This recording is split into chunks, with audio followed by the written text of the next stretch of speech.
Good afternoon, everybody. How are we? Good to see all of you. It's an honor to be here with all of you. A lot of familiar faces in the room, a lot of new faces. And President Trump is back, and the golden age of America has most definitely begun. The Senate has already confirmed 5 of President Trump's exceptional cabinet nominees: Secretary of State Marco Rubio, Defense Secretary Pete Hegseth, CIA Director John Ratcliffe, Homeland Security Secretary Kristi Noem, and Treasury Secretary Scott Bessent. It is imperative that the Senate continues to confirm the remainder of the president's well-qualified nominees as quickly as possible. As you have seen during the past week, President Trump is hard at work fulfilling the promises that he made to the American people on the campaign trail. Since taking the oath of office, President Trump has taken more than 300 executive actions, secured nearly $1 trillion in U.S. investments, deported illegal alien rapists, gang members, and suspected terrorists from our homeland, and restored common sense to the federal government. I want to take a moment to go through some of these extraordinary actions. On day 1, President Trump declared a national emergency at our southern border to end the 4-year-long invasion of illegal aliens under the previous administration. Additionally, President Trump signed an executive order to end catch and release and finish construction of his effective border wall. By using every lever of his federal power, President Trump has sent a loud and clear message to the entire world. America will no longer tolerate illegal immigration. And this president expects that every nation on this planet will cooperate with the repatriation of their citizens. As proven by this weekend, when President Trump swiftly directed his team to issue harsh and effective sanctions and tariffs on the Colombian government, upon hearing they were denied a U.S. military aircraft full of their own citizens who were deported by this administration. Within hours, the Colombian government agreed to all of President Trump's demands, proving America is once again respected on the world stage. So, to foreign nationals who are thinking about trying to illegally enter the United States, think again. Under this president, you will be detained and you will be deported. Every day, Americans are safer because of the violent criminals that President Trump's administration is removing from our communities. On January 23rd, ICE New York arrested a Turkish national for entry without inspection who is a known or suspected terrorist. On January 23rd, ICE San Francisco arrested a citizen of Mexico unlawfully present in the United States who has been convicted of continuous sexual abuse of a child aged 14 years or younger. ICE St. Paul has arrested a citizen of Honduras who was convicted of 4th-degree criminal sexual conduct with a minor. ICE Buffalo arrested a citizen of Ecuador who has been convicted of rape. ICE Boston arrested a citizen of the Dominican Republic who has a criminal conviction for 2nd-degree murder. This criminal was convicted of murder for beating his pregnant wife to death in front of her 5-year-old son. And ICE St. Paul also arrested a citizen of Mexico who was convicted of possessing pornographic material of a minor on a work computer. These are the heinous individuals that this administration is removing from American communities every single day, and to the brave state and local law enforcement officers, CBP, and ICE agents who are helping in the facilitation of this deportation operation, President Trump has your back, and he is grateful for your hard work. On the economic front, President Trump took immediate action to lower costs for families who are suffering from 4 long years of the Biden administration's destructive and inflationary policies. President Trump ordered the heads of all executive departments and agencies to help deliver emergency price relief to the American people, untangle our economy from Biden's regulatory constraints, and end the reckless war on American energy. President Trump also signed sweeping executive orders to end the weaponization of government and restore common sense to the federal bureaucracy. He directed all federal agencies to terminate illegal diversity, equity, and inclusion programs to help return America to a merit-based society. President Trump also signed an executive order declaring It is now the policy of the federal government that there are only two sexes, male and female. Sanity has been restored. Before I take your questions, I would like to point out to all of you once again have access to the most transparent and accessible president in American history. There has never been a president who communicates with the American people and the American press corps as openly and authentically as the 45th and now 47th President of the United States. This past week, President Trump has held multiple news conferences, gaggled on Air Force One multiple times, and sat down for a two-part interview on Fox News, which aired last week. As Politico summed it up best, Trump is everywhere again.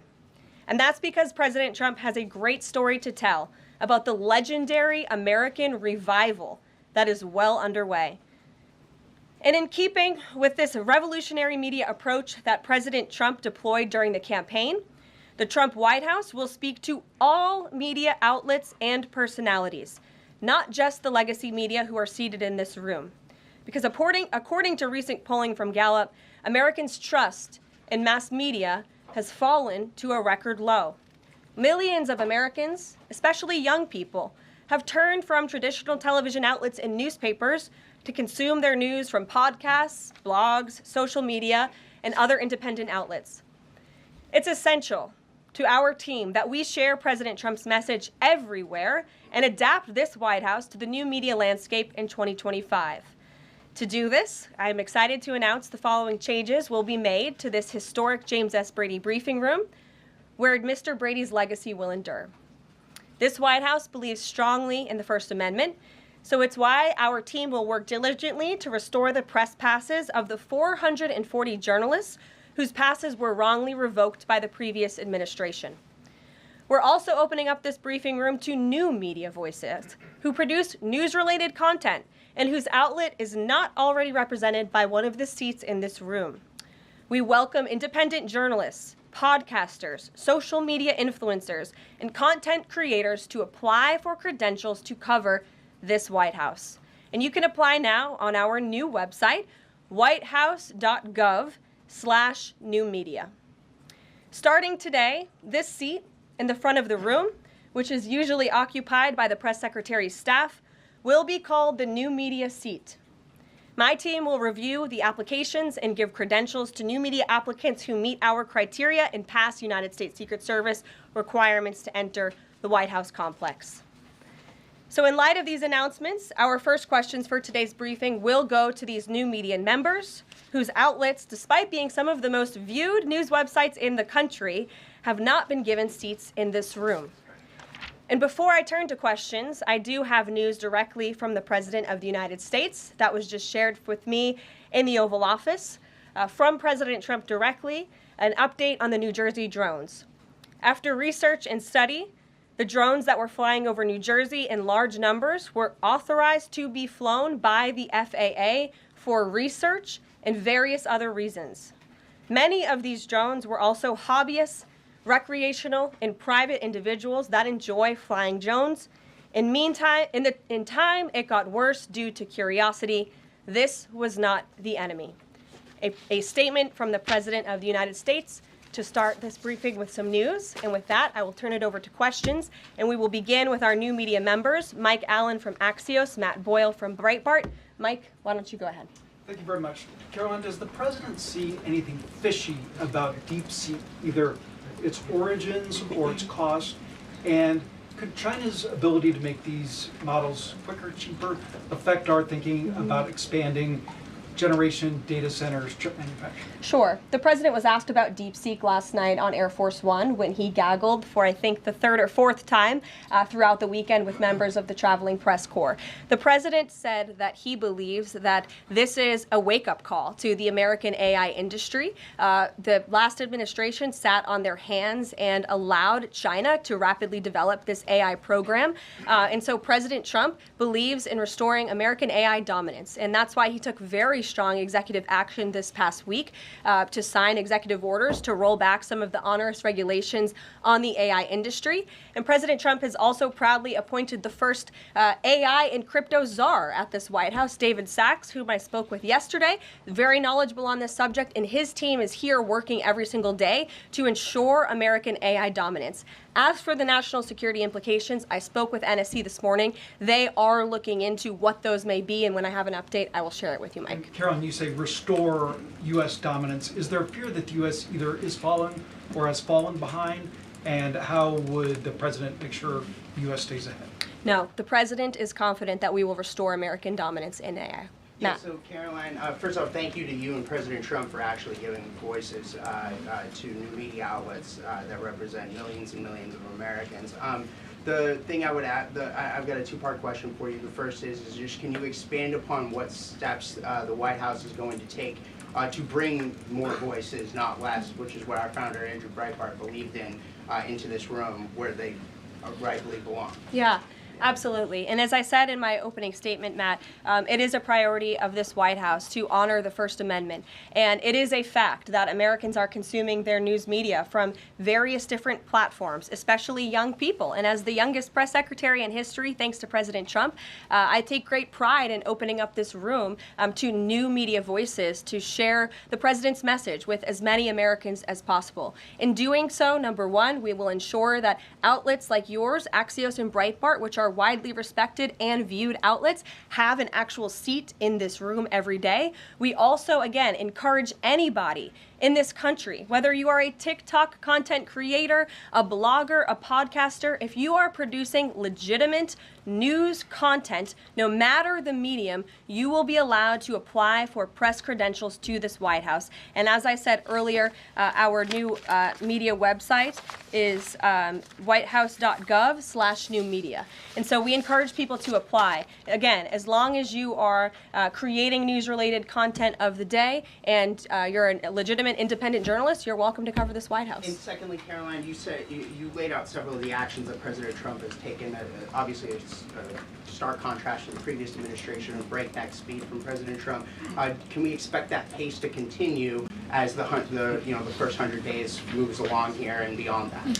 Absolutely. There's no doubt President Trump has always been the hardest working man in politics. I think that's been proven over the past week. This president has again signed more than 300 executive orders. He's taken historic action. I gaggled aboard Air Force One to mark the first 100 days of this administration, 4 p.m. last Friday, or first 100 hours rather. And this president did more in the first 100 hours than the previous president did in the first 100 days. So President Trump, I think you can all expect for him to continue to work at this breakneck speed, so I hope you're all ready to work very hard. I know that we are. Zeke Miller.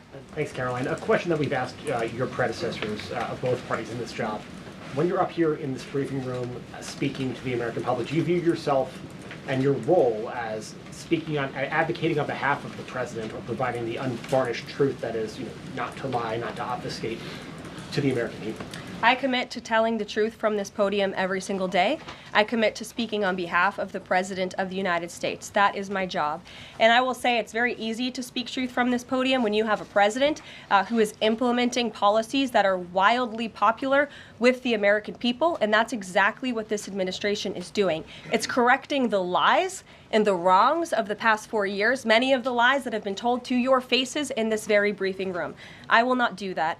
But since you brought up truth, Zeke, I would like to point out, while I vowed to provide the truth from this podium, we ask that all of you in this room hold yourselves to that same standard. We know for a fact there have been lies that have been pushed by many legacy media outlets in this country about this president, about his family, and we will not accept that. We will call you out when we feel that your reporting is wrong or there is misinformation about this White House. So yes, I will hold myself to the truth, and I expect everyone in this room to do the same. And Caroline, just on a substantive question, yesterday the White House Office of Management and Budget directed across the board freeze, with some exceptions for individual assistance, we understand, to federal grants. It's caused a lot of confusion around the country among Head Start providers, among providers services to homeless veterans, Medicaid providers, states saying they're having trouble accessing the portal. Could you help us clear up some of the confusion, give some certainty to folks? And also, is that uncertainty How does that uncertainty service the president's voters? Well, I think there's only uncertainty in this room amongst the media. There's no uncertainty in this building. So let me provide the certainty and the clarity that all of you need. This is not a blanket pause on federal assistance and grant programs from the Trump administration. Individual assistance, that includes, I'm not naming everything that's included, but just to give you a few examples, Social Security benefits, Medicare benefits, food stamps, welfare benefits, assistance that is going directly to individuals will not be impacted by this pause. And I want to make that very clear to any Americans who are watching at home who may be a little bit confused about some of the media reporting. This administration, if you are receiving individual assistance from the federal government, you will still continue to receive that.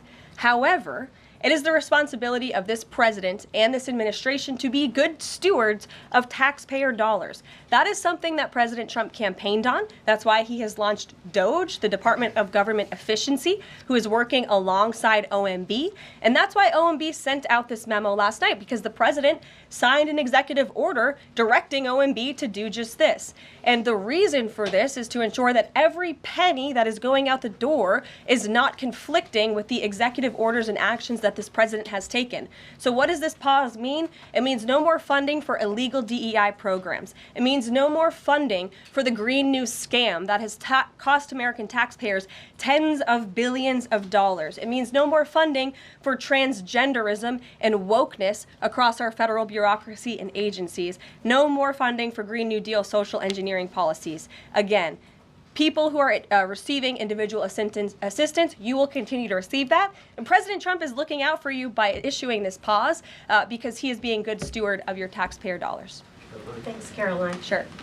How long is this pause going to last, and how is the Trump administration recommending that organizations that rely on federal funding make payroll, pay their rent in the meantime?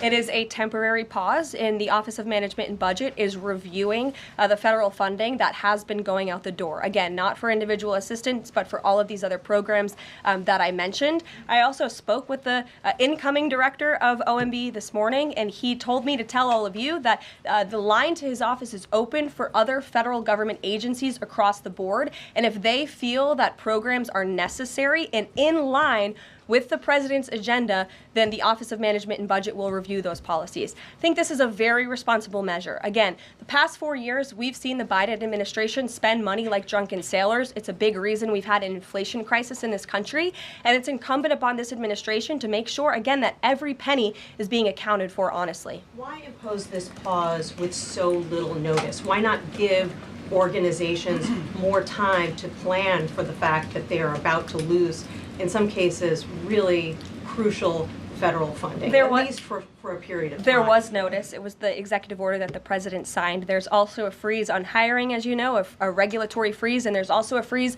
on foreign aid. And this is, again, incredibly important to ensure that this administration is taking into consideration how hard the American people are working. And their tax dollars actually matter to this administration. You know, just during this pause, DOGE and OMB have actually found that there was $37 million that was about to go out the door to the World Health Organization, which is an organization, as you all know, that President Trump, with the swipe of his pen in that executive order, is no longer wants the United States to be a part of. So that wouldn't be in line with the president's agenda. DOGE and OMB also found that there was about to be 50 million taxpayer dollars that went out the door to fund condoms in Gaza. That is a preposterous waste of taxpayer money. So that's what this pause is focused on, being good stewards of tax dollars. And so this doesn't Jennifer. affect Meals on Wheels or Head Start or disaster aid? Again, it does not affect individual assistance that's going to Americans. To follow up on Nancy, do you think there will be a list of who is affected and how much money is affected? How will these contractors and organizations know if they are actually having their funding frozen? And then secondly, if you're willing, can you just clarify, is the end goal of this to essentially challenge Congress or to prove that the president can withhold federal funding? In other words, is this an attempt to pick a fight to prove that he can do this? No, absolutely not. As it says right here in the memo, which I have, and I'd encourage all of you to read it, it says the American people elected President Trump to be the President of the United States and gave him a mandate to increase the impact of every federal dollar. This memo requires federal agencies to identify and review all federal financial assistance programs and supporting activities consistent with the president's policies and requirements. The American people gave President Trump an overwhelming mandate on November 5th, and he's just trying to ensure that the tax money going out the door in this very bankrupt city actually aligns with the will and the priorities of the American people. Brian Glenn. Yes. Welcome. You Thank look you. great. You're doing a great job. Thank you talked you. about transparency, and some of us in this room know how just transparent President Trump has been the last 5 or 6 years. I think you'll do the same. My question is, do you think this latest incident with the president of Colombia is indicative of the global, powerful respect they have for President Trump moving forward, not only to engage in economic diplomacy with these countries, but also world peace? Absolutely. I'll echo the answer that the president gave on Air Force One last night when he was asked a very similar question by one of your colleagues in the media. This signifies peace through strength is back. And this president will not tolerate illegal immigration into America's interior. And he expects every nation on this planet, again, to cooperate with the repatriation of their citizens who illegally entered into our country and broke America's laws. Won't be tolerated. And as you saw, the Colombian government quickly folded and agreed to all of President Trump's demands. Flights are underway once again. Deanna. Two questions on deportations, if I may. President Trump had said on the campaign trail that he would deport pro-Hamas students who are here on visas. And on his first day in office, he signed an executive order that said, quote, "The U.S. must ensure that admitted aliens and aliens otherwise already present in the U.S. do not bear hostile attitudes towards the citizens, culture, government, institutions, or founding principles." So should we take this executive order as Trump saying he would be open to deporting those students who are here on visas but, hold pro-Hamas sympathies? The president is open to deporting individuals who have broken our nation's immigration laws. So if they are here illegally, then certainly he is open to deporting them. And that's what this administration is hard at work at doing. We receive data from DHS and from ICE every single day.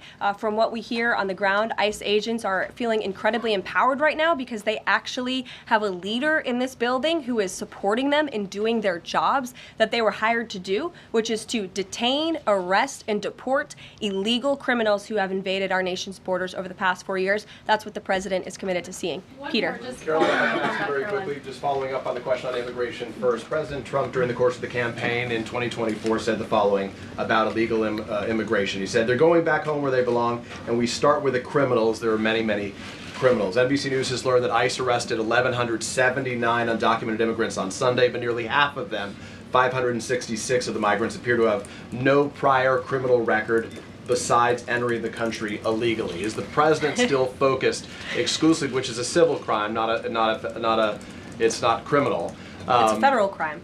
So I'm asking though, he said he was going to focus on those violent offenders first. So is violent offenders no longer the predicate for these people to be deported? The president has said countless times on the campaign trail, I've been with him at the rallies, I know you've been there covering them too, Peter, that he is focused on launching the largest mass deportation operation in American history of illegal criminals. And if you are an individual, a foreign national, who illegally enters the United States of America, you are, by definition, a criminal. And so therefore, you are subject to deportation. I apologize for interrupting. So to be clear, it's not violent criminals do not receive precedence in terms of the deportations taking place. The president has also said two things can be true at the same time. We want to deport illegal criminals, illegal immigrants from this country, but the president has said that, of course, the illegal criminal drug dealers, the rapists, the murderers, the individuals who have committed heinous acts on the interior of our country and who have terrorized law-abiding American citizens, absolutely, those should be the priority of ICE, but that doesn't mean that the other illegal criminals who entered our nation's borders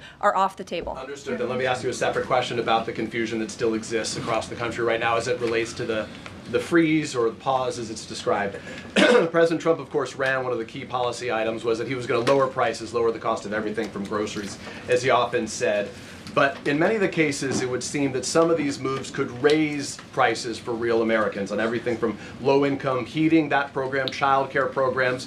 Will nothing that the president's doing here in terms of the freeze in these programs raise prices on ordinary Americans. What particular actions are you referring to that I'm would? referring to LHEAP right now. That's the low-income heating program, for example. We can talk about, there's no clarity, so I could refer to a lot of them. We don't know what they are specifically. Can you tell us that LHEAP, that LIHEAP is not one of those affected? So you're asking a hypothetical based on programs that you can't even identify. No, I just identified. What I can tell Well, you just to be is that clear, since you guys haven't identified, let's do it together, just for Americans at home. Medicaid, is that affected? I gave you a list of examples: Social Security, Medicare, welfare benefits, Medicaid's food different. stamps that will not be impacted by this federal pause. I can get you the full list after this briefing from the Office of Management and Budget. But I do want to address the cost cutting because that's certainly very important and cutting the cost of living in this country. President Trump has taken historic action over the past week to do that. He actually signed a memorandum to deliver emergency price relief for American families, which took a number of actions. I can walk you through those. He also repealed many onerous Biden administration regulations. We know over the past 4 years, American households has been essentially taxed $55,000 in regulations from the previous administration. President Trump, with the swipe of his pen, rescinded those, which will ultimately put more money back in the pockets of the American people. So deregulation is a big deal. And then when it comes to energy, I mean, the president signed an executive order to declare a national energy emergency here at home, which is going to make America energy dominant. We know that energy is one of the #1 drivers of inflation. And so that's why the president wants to increase our energy supply to bring down costs for Americans. The Trump energy boom is incoming, and Americans can expect that. Please share that out. Thank you. Caroline, I think some of the confusion I think may be here with this pause on federal funding. You've made it clear you're not stopping funds that go directly to individuals, but there certainly are lots of organizations that receive funding and then may pass along a benefit. Meals on Wheels, for one. They provide meals for over 2.2 million seniors. What is the president's message to Americans out there, many of whom supported him and voted for him, who are concerned that this is going to impact them directly, even if, as you said, the funding isn't coming directly to their wallet? I have now been asked and answered this question 4 times. To individuals at home who receive direct assistance from the federal government, you will not be impacted by this federal freeze. In fact, OMB just sent out a memo to Capitol Hill with Q&A to clarify some of the questions and the answers that all of you are asking me right now. Again, direct assistance will not be impacted. I've been asked and answered about this OMB memo. There's many other topics of the day. Jackie But Heimer. indirect assistance, Caroline, if it's going to another organization and then trickling down. Direct assistance that is in the hands of the American people will not be impacted. Again, as I said to Peter, we will continue to provide that list as it comes to fruition. But OMB right now is focused on analyzing the federal government's spending, which is exactly what the American people elected President Trump to do. And one question on immigration, Caroline, on immigration. Of the 3,500 arrests ICE has made so far since President Trump came back into office, can you just tell us the numbers? How many have a criminal record versus those who are just in the country illegally? All of them, because they illegally broke our nation's laws and therefore they are criminals as far as this administration goes. I know the last administration didn't see it that way, so it's a big culture shift in our nation to view someone who breaks our immigration laws as a criminal, but that's exactly what they are. But you made a point that the worst first. They all have a criminal record? And welcome to the briefing If they room. broke our nation's laws, yes, they are criminal. Yes. Thank you. On stripping security details for figures like John Bolton, Pompeo, Brian Hook, Senator Tom Cotton said that he's seen the intelligence and the threat from Iran is real for anyone who played a role in the Soleimani strike. He voiced concern it wouldn't just impact those individuals, but potentially their family, innocent bystanders, friends, anyone who's near them when they're out in public. Is the president open to reconsidering his decision? The president was asked and answered this yesterday, and he was firm in his decision despite some of the comments that you had referenced. And he's made it very clear that he does not believe American taxpayers should fund security details for individuals who have served in the government for the rest of their lives. And there's nothing stopping these individuals that you mentioned from obtaining private security. That's where the president stands on it. I have no updates on that. Is there any concern that this decision might jeopardize the administration's ability to hire the best advisors for these kinds of positions in the future? No, in fact, I've talked to the Presidential Personnel Office, who has told me directly that there is such an influx of resumes for this administration that it's incredibly overwhelming. There is no lack of talent for the Trump administration. Reagan Reed. Would he take any responsibility if anything happened to these people? Would he feel at all that his decision was a factor in that? The president was asked and answered this yesterday. I defer you to his Thanks, comments. Caroline. Reagan, since you're in the back row, I hear you. The back row hasn't gotten much attention in the last 4 years, so I'm happy to answer your question. I can project. Does the president intend to permanently cut off funding to NGOs that are bringing illegal foreign nationals to the country, such as Catholic Charities? I am actually quite certain that the president signed an executive order that did just that, and I can point you to that. One more, Caroline. President Trump issued an executive order on increased vetting for refugees and visa applications. Right. Part of that order was considering an outright ban for countries that have deficient screening processes.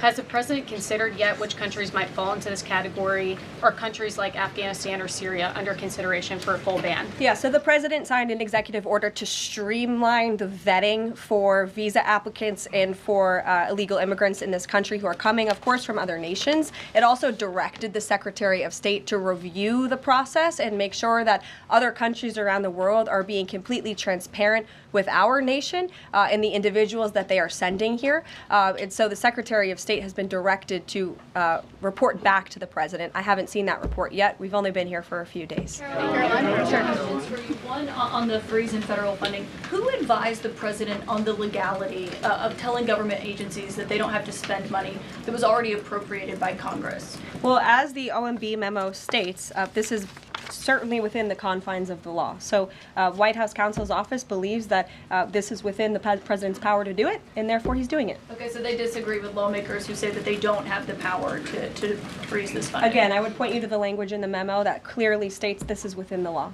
And on what happened on Friday night, the administration fired several inspectors general without giving Congress the 30-day legally required notification that they were being fired. I think only 2 were left at DHS and the DOJ.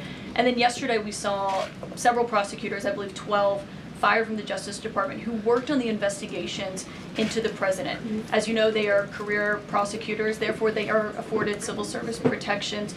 How is the administration deciding which laws to follow and which ones to ignore? So it is the belief of this White House and the White House counsel's office that the president was within his executive authority to do that. He is the executive of the executive branch, and therefore he has the power to fire anyone within the executive branch that he wishes to. There's also a case that went before the Supreme Court in 2020, Scala Law LLC versus the Customs, Bureau protection. I would advise you to look at that case, and that's the legality that this White House was resting on. So you're confident that if they bring lawsuits against you, those prosecutors who were fired, that they will succeed? We will win in court, And yes. did he personally direct this, given they worked on the classified documents investigation and the election interference investigation? This was a memo that went out by the Presidential Personnel Office, and the president is the leader of this White House, so it did yes. come from him. Yes, it came from this Caroline? Sure. Thank you. Congrats on your first day behind the podium. Thank you.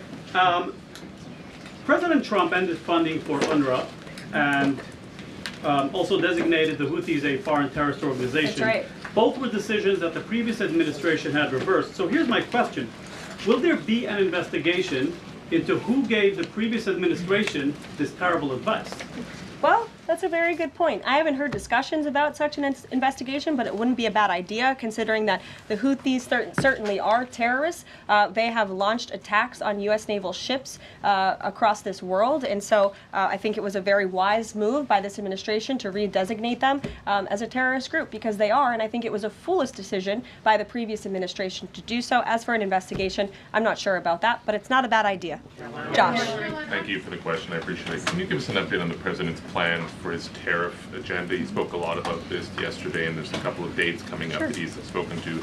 Number one, February 1st, he's alluded to both the potential for tariffs for Canada and Mexico, but also China to take effect on those days. What's he thinking about that?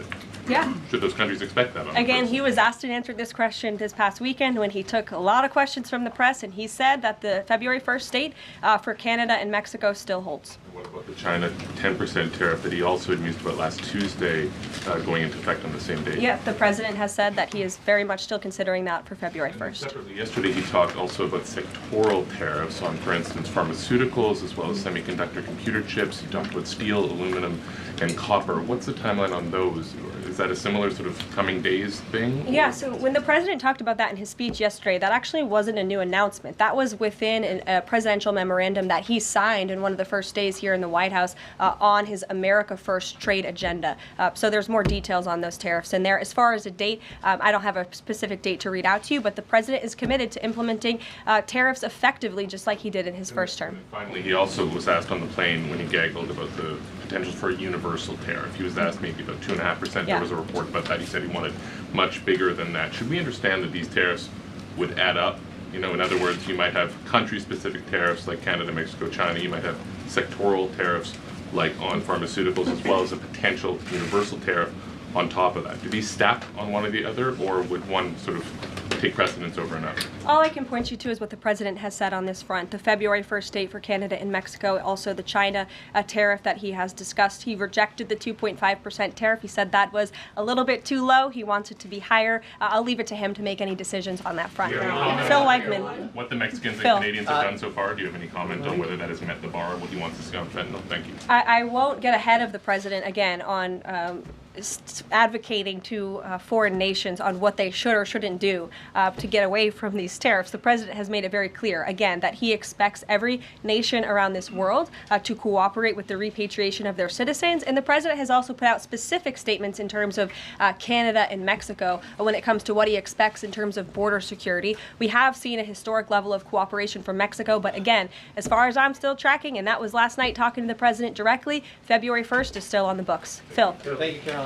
Quick programming note and then a question on taxes. Programming note. Well, in terms of programming, Sounds should we fun. expect to see you here every day? How frequently will these press briefings be? It is a good question, April. So look, the president, as you know, is incredibly accessible. First day here, he wanted all of you in the Oval Office. You got a 60-minute press conference with the leader of the free world while he was simultaneously signing executive orders. I may add that's pretty impressive. I don't think the previous office holder would be able to pull such a thing off. So look, the president is the best spokesperson that this White House has, and I can assure you that you will be hearing from both him and me as much as possible. And then a question about tax cuts. You know, the president has promised to extend the tax cuts from the previous term. I'm curious, you know, does the president support corresponding spending cuts as some Republicans have called for in Congress? And will the new Treasury Secretary be leading those negotiations with the Hill as Mnuchin did during the first administration? The president is committed to both tax cuts and spending cuts, and he has a great team negotiating on his behalf, but there's no better negotiator than Donald Trump, and I'm sure he'll be involved in this reconciliation process as it moves forward. Caroline, in the announcement that you made last night on the Iron Dome, it said the president had directed that the United States will build this Iron Dome. Yeah. When you read into the executive order, it seemed short of that. It asked for a series of studies and reports back to him. Can you tell us whether the president has directed this? And if he is as concerned on this issue, why the suspensions that we saw listed by OMB included so many different nuclear programs, non-proliferation programs, programs to blend down nuclear weapons, and so forth? First of all, when it comes to the Iron Dome, the executive order directed the implementation of an Iron Dome. It also, as you said, kind of directed research and studies to see if or how the United States can go about doing this, particularly the Department of Defense. When it comes to the other question that you asked about those specific programs, again, I would say this is not a ban. This is a temporary pause and a freeze to ensure that all of the money going out from Washington, D.C. is aligned with the president's agenda. And as the Office of Management and Budget has updates on what will be kickstarted once again, I will provide those to you. Can you just clarify for a sec what you were saying before on Medicaid? It wasn't clear to me whether you were saying that no Medicaid would be cut off. Obviously, a lot of this goes to states before it goes to individuals and so forth. So are you guaranteeing here that no individual now on Medicaid would see a cutoff because of the pause? I'll check back on that and get back to you. John. Thanks a lot, Caroline. As you know, in the first week that the president was in office, signed an executive order as it relates to birthright citizenship, trying to eliminate that. Now, 22 state attorney generals have said that this is unconstitutional. A federal judge has just agreed with their argument. What's the administration's argument for doing away with birthright citizenship? The folks that you mentioned have a right to have that legal opinion, but it is in disagreement with the legal opinion of this administration. This administration believes that birthright citizenship is unconstitutional, and that is why President Trump signed that executive order. Illegal immigrants who come to this country and have a child are not subject to the laws of this jurisdiction. That's the opinion of this administration. We have already appealed the lawsuit that was filed against this administration, and we are prepared to fight this all the way to the Supreme Court if we have to, because President Trump believes that this is a necessary step to secure our nation's borders and protect our homeland. Monica. On foreign policy, Caroline, on foreign policy, if I may, the president's commitment to the NATO Defense Alliance, is it as strong as the prior administration? Is it the same as when he served as president in his first term in office? As long as NATO pays their fair share, and President Trump has called on NATO allies to increase their defense spending to 5%. You actually saw the head of NATO at Davos last week on Bloomberg television saying that President Trump is right, and if Europe wants to keep itself safe, they should increase their defense spending. I would just add that there was no greater ally to our European allies than President Trump in his first term. The world for all nations in Europe, and of course here at home, was much safer because of President Trump's peace through strength diplomatic approach. Monica. Thank you, Caroline, and it's great to finally be called on as well in the briefing room. I appreciate that. You're welcome. Of course, we know President Trump just got back from North Carolina and California meeting with victims of natural disasters. There's the 2-year anniversary of the East Palestine, Ohio toxic train derailment. Does the president have any plans to go visit the victims of that toxic spill, or just visit in general? No plans that I can read out for you here. If that changes, I will certainly keep you posted. What I can tell you is that President Trump still talks about his visit to East Palestine, Ohio. That was one of the turning points, I would say, in the previous election campaign, where Americans were reminded that President Trump is a man of the people, and he, as a candidate, visited that town that was just derailed by the train derailment, no pun intended, and he offered support and hope, just like I saw the president do this past week. It was a purposeful decision by this president on his first domestic trip to go to North Carolina and to California to visit with Americans who were impacted by Hurricane Helene and also by the deadly fires. A red state and a blue state, both of which feel forgotten by the previous administration and the federal government. That is now ended under President Trump. He will continue to put Americans first, whether they're in East Palestine, in Pacific Palisades, or in North Carolina. Sure. Thank you, Caroline. On California, could you please clarify what the military did with the water last night as referenced in the president's Truth Social post? The water has been turned back on in California, and this comes just days after President Trump visited Pacific Palisades, and as you all saw, applied tremendous pressure on state and local officials in Pacific Palisades, including Los Angeles Mayor Karen Bass, to turn on the water and to direct that water to places in the south and in the middle of the state that have been incredibly dry, which has led to the expansion, the rapid expansion of these fires. So could you clarify what the military's role was, where the water came from, and how it got there? Again, the Army Corps of Engineers has been on the ground in California to respond to the devastation from these wildfires, and I would point out that just days after President Trump visited the devastation from these fires, the water was turned on. That is because of the pressure campaign he put on state and local officials there who clearly lack all common sense. And I will never forget being at that roundtable with the president last week and hearing the frustration in the voices of Pacific Palisades residents who feel as though their government has just gone insane. Before President Trump showed up on the scene, Karen Bass was telling private property owners that they would have to wait 18 months to access their private property. So this administration, the president and his team that's on the ground in California, Rick Grenell, who he has designated to oversee this great crisis, it will continue to put pressure on Karen Bass and state and local officials to allow residents to access their properties. This is a huge part of it. These residents want to take part in their own clearing out of their properties. They should be able to do that. It's the United States of America. What happened to our freedom? Clearly it's gone in California, but not anymore under President Trump. April. Caroline, welcome to the briefing room. Thank you. Several questions. One on the pause. Will minority serving institutions, preferably colleges and universities, have those monies held back temporarily at this moment? Again, I have not seen the entire list because this memo was just sent out. So I will provide you all with updates as we receive them, okay? Also, secondly, when it comes to immigration, there is this southern border focus. What happens to those who've overstayed their visas? That is part of the broken immigration system. In 2023, there was a report by the Biden administration, the Homeland Security Department, that said overstays of visas were 3 times more than usual. Will there be a focus on the overstays for visas as well?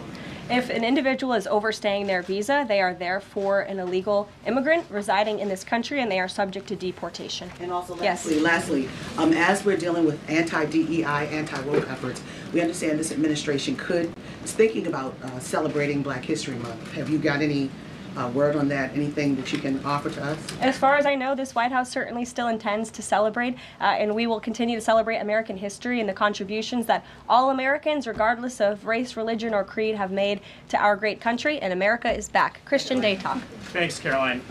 Just real quick, you mentioned the inflation executive order the president signed, but egg prices have skyrocketed since President Trump took office, so what specifically is he doing to lower those costs for Americans?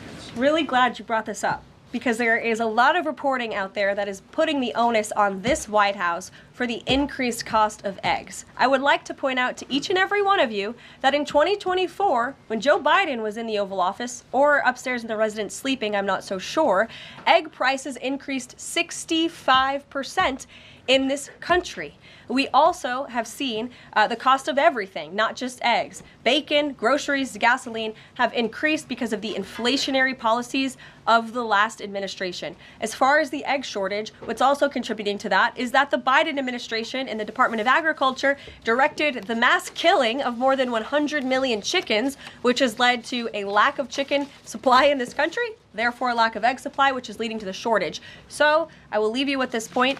This is an example of why it's so incredibly important that the Senate moves swiftly to confirm all of President Trump's nominees, including his nominee for the United States Department of Agriculture, Brooke Rollins, who is already speaking with Kevin Hassett, who's leading the economic team here at the White House, on how we can address the egg shortage in this country. As for costs, I laid out the plethora of ways that President Trump has addressed saving costs for the American people over the past week. He looks forward to continuing to doing that in the days ahead.